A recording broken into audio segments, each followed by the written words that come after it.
Let's make raw veggies with yogurt dip.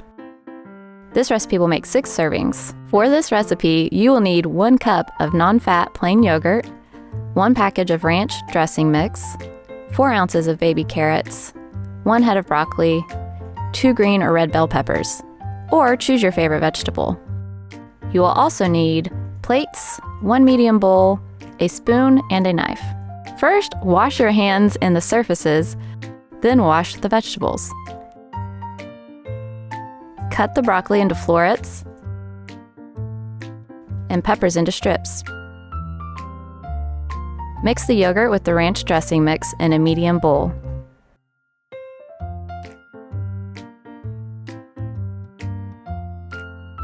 Place the vegetables and dip on a plate